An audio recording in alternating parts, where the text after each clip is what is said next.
Hey guys, how are you? So today I'm going to continue about the last video which I was talking about. It's an interesting experiment in how to build a not so bad stereo system with the stuff you already have at home. So here's the interesting thing. If you remember, I talked about this not expensive Bose radio, and it only has one stereo input on the back, like I mentioned, showed the last time.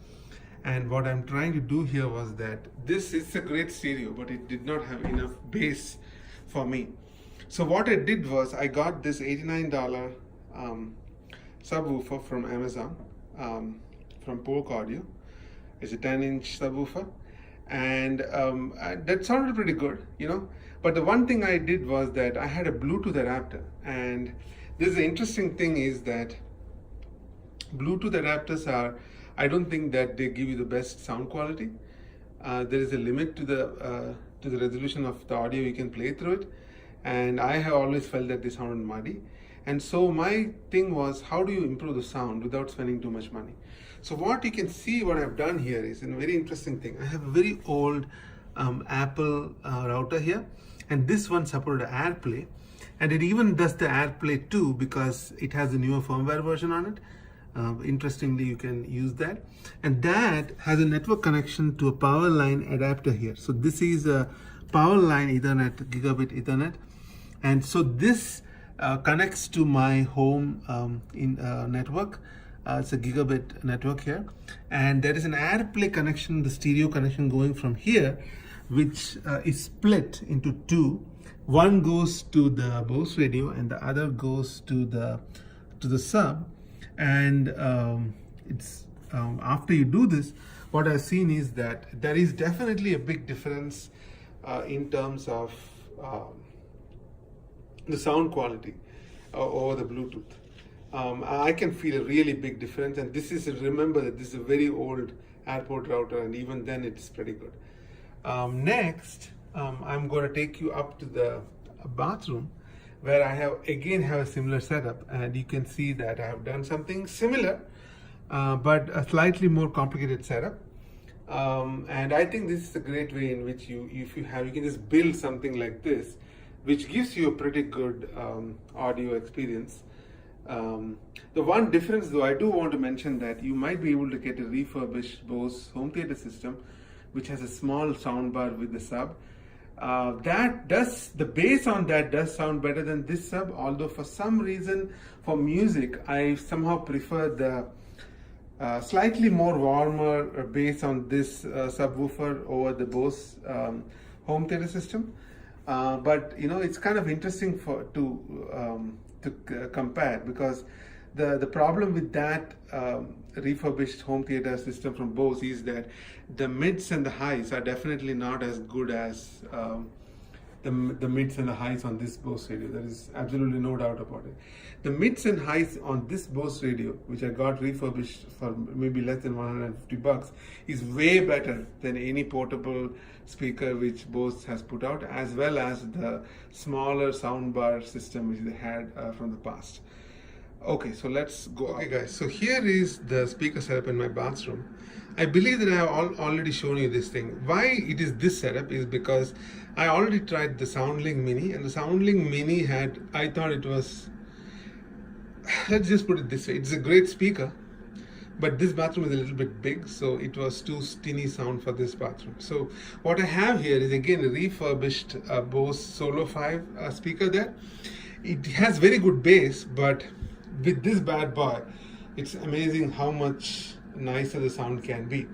And if you can see, there is just one power cable going from the wall, and I have put it inside these two hideaway boxes which I got from Amazon, and it's pretty good sound. And I wanted to show you like what I did to get this thing working, because this is again in the bathroom, so I don't know how long this is going to last. It has been here for a while. There is some air coming from the window, so the systems don't get too wet. And it's not like there is a cloud of steam inside this anyway. Hopefully this lasts, and it's just an $89 subwoofer. So even if it does go bad, it's okay. I mean, I can, maybe at a later time I can get it. So I specifically wanted some good sound because I sometimes listen to I like to listen to music when I'm showering. Just relaxes me. So so let's see what is inside the boxes. And forgive me for the mess. So here you can see the single power strip. Obviously you can make it look better if you go with the black colored power strip. And these are all the power supply. I think one must be for the solo speaker, one is for the Apple TV inside it, I'll show you that shortly, and one is for the subwoofer itself. And this is actually something which allows me to split the signal from the Apple TV, because the Apple TV, it is not the latest generation, it is probably the second generation Apple TV which has HD output, you know, the 1080 pixel. And it has an optical output, and the subwoofer doesn't take an optical input, it only takes a regular, you know, single coax or a stereo cable, a regular connector. So I needed to split it somehow, that's why you have it. And this guy is again a power line adapter which I'm using to basically connect the Apple TV to the network.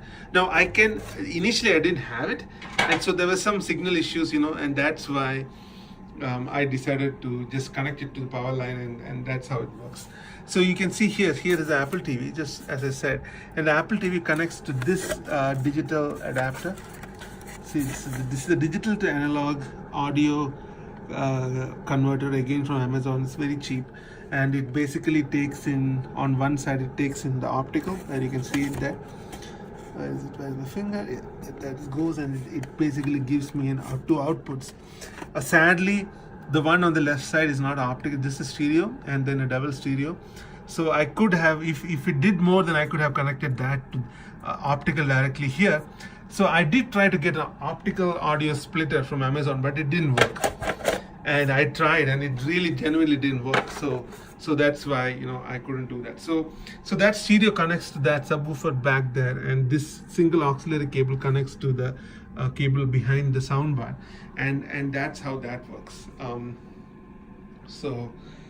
I do have to tell you that, you know, I mean, I didn't want to spend a lot of money on it. Now again, as I said, you can get the cheaper.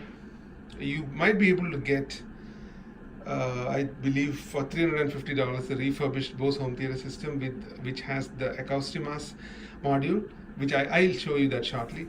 The problem with that system is that the bass is great. Bass might be tighter and better than this one, but the mids and the lows are not good enough. So that's what it is, and I'll show you that. This is the refurbished Bose home theater system I had. The Acoustimas is right here, which you can see. And as you can see, the other part of that one, this is the one I was talking about.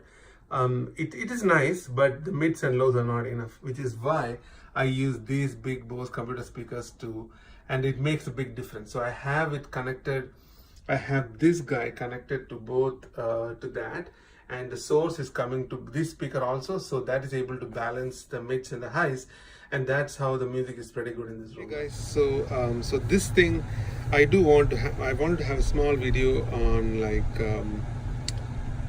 the setup for the network I have at home, because like a lot of you, I also had an Apple network at home, and when they stopped making the wireless routers and I needed to add more Wi-Fi points, I eventually opted to go for the Google Wi-Fi instead of getting more of the obsolete ones. And it has been a little bit troublesome to connect both the Apple routers and the Google routers and see how well they work together. So one thing is for sure, if your primary router is connected to Apple router and then the Google Wi-Fi is connected somewhere down the line, it is a lot harder to manage that kind of system, and that's what I found. And I'm making this video so that you don't have to go through that same mistake again. So here is a gigabit switch which has got, like, I believe 16 ports. I know there's a lot of stuff connected here. It goes to different rooms, it goes to the security system and all of that kind of stuff.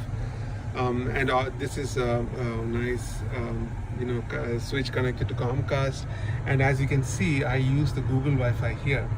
And the thing is that if the Google Wi-Fi is connected here, and if the Apple routers are sitting everywhere else, then the network works pretty well.